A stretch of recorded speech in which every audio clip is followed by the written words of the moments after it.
HBL PSL 11 में पहली दफा जो है ना वो ऑक्शन होगी, पहली दफा खिलाड़ियों की बोली लगेगी, पहली दफा खिलाड़ी करोड़ों में बिकेंगे। ड्राफ्टिंग का सिस्टम खत्म कर दिया गया है।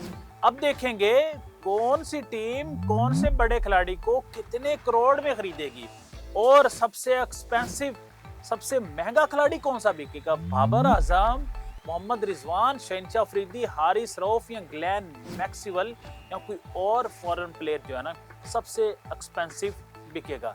आईपीएल वर्सेस पीएसएल अब होगा पैसों का भी मुकाबला। पहले तो क्रिकेट का मुकाबला होता है, अब पैसों का भी मुकाबला होगा। क्या पीएसएल में कोई ऐसा खिलाड़ी होगा जो आईपीएल में सबसे एक्सपेंसिव खिलाड़ी बिका है, उसका रिकॉर्ड भी ब्रेक हो सकता है या नहीं। ये पूरी कहानी, पूरी स्टोरी पीएसएल से रिलेटेड हम आपको बताने वाले हैं। अस्सलाम वालेकुम नाजरीन, मैं हूं आपका मेजबान अली अहमद और आप देख रहे हैं 94 क्रिकेट। हमारे चैनल को सब्सक्राइब कर लें, बेल आइकन को जरूर दबा दें, क्रिकेट से रिलेटेड हर लेटेस्ट वीडियो अब तक पहुंच दिए। दोस्तों, पीएसएल के 10 एडिशन हुए हैं और 10 एडिशन में अभी तक ड्राफ्टिंग थी। ड्राफ्टिंग के अंदर जो है ना कैटेगरीज होती हैं, जिसके अंदर प्लेटिनियम है, जिसके अंदर डायमंड है, जिसके अंदर गोल्ड है, जिसके अंदर सिल्वर है। वो सारी कैटेगरीज जो है ना उठा के उन्होंने फेंक दी। उन्होंने कहा जब ऑक्शन होगी या बोली होगी, जिसमें जितना दम है खरीद ले बाबर आजम को, जिसमें जितना दम है वो ग्लेन मैक्सवेल को खरीद ले, जिसमें जितना दम है वो मिलर को खरीद ले, जिसमें जितना दम है वो डैरिल मिचेल को खरीद ले, जिसमें जितना दम है वो सिकंदर रजा को, सैम करन को, किसी भी बड़े खिलाड़ी को खरीद सकते हैं। लेकिन एक और बड़ी खबर है कि आप डायरेक्ट साइन भी कर सकते हैं एक खिलाड़ी को। सबसे पहले तो मैं आपको जो है ना वो स्टेटमेंट पढ़ के सुनाता हूँ। एचबीएल पीएसएल की इंतजामिया ढांचे में तब्दीलियों का ऐलान, ये ऑफिशियली स्टेटमेंट है। टूर्नामेंट के 11वें एडिशन में खिलाड़ियों की सिलेक्शन ड्राफ्ट की बजाय ऑक्शन से होगी, जो मैंने पहले बता दिया है। ऑक्शन सिस्टम से टीमें मतवाजन बनेंगी और खिलाड़ियों को ज्यादा कमाई का मौका मिलेगा। डेफिनेटली ये बिल्कुल बात सही है, कमाई आप ज्यादा भी कर सकते हैं, कब भी कर सकते हैं। अगर फॉर एग्जाम्पल बाबर आजम को किसी टीम ने 5 या 10 करोड़ में ले लिया है, तो अगला खिलाड़ी 10 करोड़ में नहीं जाएगा। हो सकता है अगला खिलाड़ी 10 लाख में, 5 लाख में, 15 लाख में। पूरा बजट एक टीम बना के आएगी कि हमने 100 करोड़ में तमाम खिलाड़ी खरीदने हैं, तो 100 करोड़ में उन्होंने तमाम खिलाड़ियों को खरीदना है। फिर एक खिलाड़ी को ज्यादा फायदा हो सकता है, एक खिलाड़ी को कम फायदा भी हो सकता है। ऑक्शन इस तरह होती है। Mentor, brand ambassador, right to match कवानीन को खत्म कर दिया गया है। ऑक्शन से कबल हर फ्रेंचाइज टोटल 4 खिलाड़ी रिटेन कर सकती है, मगर हर कैटेगरी में ज्यादा से ज्यादा एक खिलाड़ी होगा। ये भी मैं आपको बताने वाला हूँ। जो 4 कैटेगरीज हैं, जिसके अंदर प्लेटिनियम है, जिसके अंदर जो है ना डायमंड है, गोल्ड है, सिल्वर है। इस 4 में से ये मैं अब तफसील बाद में बताता हूँ, लेकिन पहले मैं आपको ना स्टेटमेंट पढ़ के सुनाते चलूँ। नई आने वाली दोनों टीमों को ऑक्शन से कबल 4 खिलाड़ी मुंतखब करने का मौका मिलेगा। हर फ्रेंचाइज को एक इंटरनेशनल खिलाड़ी को डायरेक्ट साइन करने की इजाजत होगी, जो मैंने पहले आपको बता दिया है। डायरेक्ट साइनिंग के लिए अहल बैनुल अक़वामी खिलाड़ी के लिए लाजमी होगा कि वो 2025 एडिशन का हिस्सा ना हो। मतलब वो आप किसी को डायरेक्ट अगर साइन करने वाले हैं ना, तो उसने 2025 में जो है ना वो पीएसएल ना खेली हो। ऑक्शन में इस्तेमाल करने के लिए हर टीम का सैलरी कैप $16 लाख तयन किया गया है। एचबीएल पीएसएल का 11वां एडिशन 26 मार्च से शुरू होगा। एचबीएल पीएसएल 11 के कुछ मैचेस का इनकाद इकबाल स्टेडियम फैसलाबाद में किया जाएगा।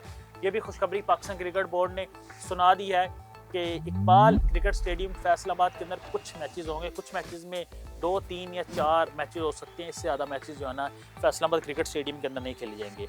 अब मैं अब रोशनी डालता हूँ, ये जो पाकिस्तान क्रिकेट बोर्ड ने नई कैटेगरीज मुतारफ़ कराई हैं, नई स्टेटमेंट जो जारी की है, इसके अंदर जो है ना सबसे पहले मैं रोशनी डालूंगा डायरेक्ट साइनिंग के ऊपर। ये डायरेक्ट साइनिंग अभी तक सिर्फ और सिर्फ बिग बैश के अंदर थी। बिग बैश के बाद पीएसएल दुनिया की दूसरी लीग बन गई है कि डायरेक्ट किसी भी प्लेयर को साइन किया जा सकता है। सिर्फ एक प्लेयर को आप साइन कर सकते हैं। फॉर एग्जांपल मुल्तान सुल्तान है, फॉर एग्जांपल पेशावर ज़ल्मी है, उन्होंने डायरेक्ट साइन करना है ग्लेन मैक्सवेल को, और वो ग्लेन मैक्सवेल को डायरेक्ट साइन कर सकते हैं उनसे रब्ता करके, कि जिस तरह बाबर आजम को सिडनी सिक्सर ने ड्राफ्टिंग से पहले जो है ना वो साइन कर लिया था। तो ये एक बड़ी अच्छी कैटेगरी मुतारफ़ कराई है पाकिस्तान क्रिकेट बोर्ड ने और पीएसएल इंतजामिया ने, कि आप डायरेक्ट भी किसी खिलाड़ी को अप्रोच कर सकते हैं। किसी भी खिलाड़ी को जो है ना हर फ्रेंचाइज जो है ना वो साइन कर सकती है। अब उसके बाद आती हैं जी, आप रोटेट कितने खिलाड़ियों को कर सकते हैं। तो ये भी पाकिस्तान क्रिकेट बोर्ड ने वाज़ह कर दिया है। जो पहली 6 टीम्स थी ना, वो सिर्फ 4 खिलाड़ियों को रख सकती है। फॉर एग्जाम्पल बड़ा मजेदार मुकाबला यहाँ पे होने वाला है, ये मैं आपको बताने वाला हूँ कि लाहौर कलंदर प्लेटिनियम में तो सिर्फ शाहीन को ही करेगी ना रिटेन। अब फखर जमानी हारिस रऊफ को नहीं कर देगी क्योंकि वो उनका कप्तान है और वो कप्तान को कहीं जाने नहीं देंगे। ये बड़ा सख्तर मुकाबला, ये बड़े मज़ेदार इस दफ़ा जो है ना ये ऑक्शन का सिस्टम जो है ना बड़े मज़ेदार होने वाला है और ये बड़ा नुकसान भी टीमों को उठाना पड़ेगा, बड़ा फ़ायदा भी होने वाला है टीमों को। अब देखें जी, आज सबसे पहले प्लेटिनियम के अंदर वो शाहीन अफरीदी को जो है ना रोटेट करेंगे, रोटेशन उस शाहीन अफरीदी को जो है ना वो अपने टीम में रखेंगे, फ़खर जमान को रिलीज़ कर देंगे। डेफिनेटली फ़खर जमान को कोई और भी उठा सकता है, लाहौर कलंदर भी उठा सकती है, दोबारा पेशावर ज़ल्मी भी उठा सकती है, उसके बाद कोई और टीम भी उठा सकती है। इसके साथ जी प्लेटिनियम के बाद आ जाएंगे आप डायमंड में भी आपने एक खिलाड़ी ही रखना है, तो शायद अब्दुल्ला शफीक हो या कोई और खिलाड़ी हो। फिर आ जाए जी आप गोल्ड में भी आप एक खिलाड़ी जो है ना रख सकते हैं। इस तरह सिल्वर में भी, मतलब हर कैटेगरी में आप सिर्फ एक खिलाड़ी अपने पास रख सकते हैं, 4 खिलाड़ी। अब जो है ना जो नई टीमें आई हैं, नई टीमों के लिए क्या जी उनके लिए क्या उन्होंने जो है ना चीज़ें रखी गई हैं। नई आने वाली टीमों को ऑक्शन से कबल 4 खिलाड़ी मुंतखब करने का मौका मिलेगा, कि मतलब कि वो सारा कुछ जो ना बराबर बांट रहे हैं। पाकिस्तान क्रिकेट बोर्ड और PSL इंतजामिया बराबर ये बांट रही है कि जिस तरह 4 खिलाड़ी लाहौर कलंदर अपने जो है ना रोटेट कर सकती है, उसके साथ जो है ना जो 2 नई टीमें आई हैं उनको भी ये मौका है कि वो 4 खिलाड़ी नए जो पहले पिक कर लें। मतलब फॉर एग्जांपल फ़खर जमान को करना है, किसी और को करना है, आप प्लेटिनियम में एक को रख लें, दूसरा डायमंड के लिए, गोल्ड के लिए, सिल्वर के लिए, इसलिए 4 खिलाड़ी जो है ना वो पहले जो है ना नई टीमें जो है ना वो रख सकती हैं। उसके अलावा जी अब जो है ना सबसे जो मज़ेदार चीज़ मैंने आपको बताने वाला हूँ ना वो डायरेक्ट साइनिंग में मैंने आपको बता दी है। ये भी बता दिया कि 4 खिलाड़ी जो है ना वो आप रोटेट कर सकते हैं, रोटेशन में रख सकते हैं।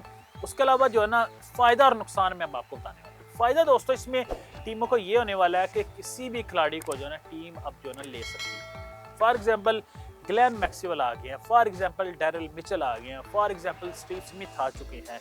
अब स्टीव स्मिथ की बोली स्टार्ट हुई है, base price for example 1 crore start हुई है, दूसरी टीम ने 1 करोड़ 10 लाख लगा दी है। और ये ऐसे मुकाबला होगा जिसमें जितना दम होगा, जिसमें जितनी ताकत होगी, जिसके पास पैसा होगा वो स्टीव स्मिथ को खरीद सकता है। आपने अगर 7-8 करोड़ में स्टीव स्मिथ को खरीद लिया तो फिर उस टीम के लिए कड़ा इम्तिहान होगा जो उसके पास बाकी पैसे बचे हुए हैं। फॉर एग्जाम्पल करोड़ रुपया बचा हुआ है, उस करोड़ में उन्होंने 5 खिलाड़ी किस तरह खरीदने हैं। फॉर एग्जाम्पल किसी एक लोकल प्लेयर को वो 10 लाख में खरीदेंगे, किसी को वो 5 लाख में खरीदेंगे, किसी को वो 20 लाख में खरीदेंगे, किसी को 30 लाख में खरीदेंगे। इसमें ऑक्शन में फ़ायदा भी होता है, ऑक्शन में नुकसान भी होता है, लेकिन टीम बनाना, कम्बिनेशन बनाना ये एक बड़ा इम्तिहान होगा इन फ्रेंचाइज के लिए, बड़ा कड़ा इम्तिहान होगा इन टीम ओनर्स के लिए, बड़ा कड़ा इम्तिहान होगा उन कोचेस के लिए कि अब उन्होंने जो है ना टीम्स किस तरह बनानी है। और पैसा तो अब आप कहते हैं ना पैसा फेंक तो तमाशा देख, अब यही होना है इस दफ़ा ऑक्शन में।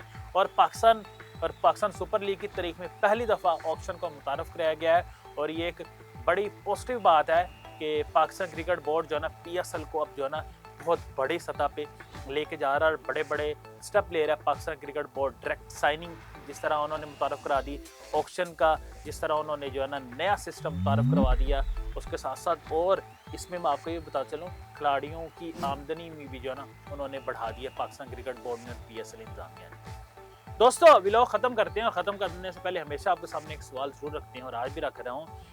ऑक्शन का सिस्टम को आप किस तरह देख रहे हैं, डायरेक्ट साइनिंग को आप किस तरह देख रहे हैं और आपको क्या लगता है, आपने कमेंट सेक्शन में ज़रूर आगाह करना है कि PSL 11 में सबसे ज़्यादा बोली, सबसे ज़्यादा रेट किस खिलाड़ी का लगने वाला है, बाबर आजम का या मोहम्मद रिजवान का या हारिस रऊफ का या शाहीन अफरीदी का या किसी फॉरेन प्लेयर का सबसे ज़्यादा रेट, सबसे ज़्यादा बोली लगेगी। आपने अपनी राय का इजहार ज़रूर करना है कमेंट सेक्शन में, सिर्फ आपके लिए होता है। अभी तक मुझे और मेरा कैमरामैन फ़हीम सदीकी को दीजिएगा इजाज़त, इंशाल्लाह मिलते हैं आपके साथ एक नई अपडेट के साथ।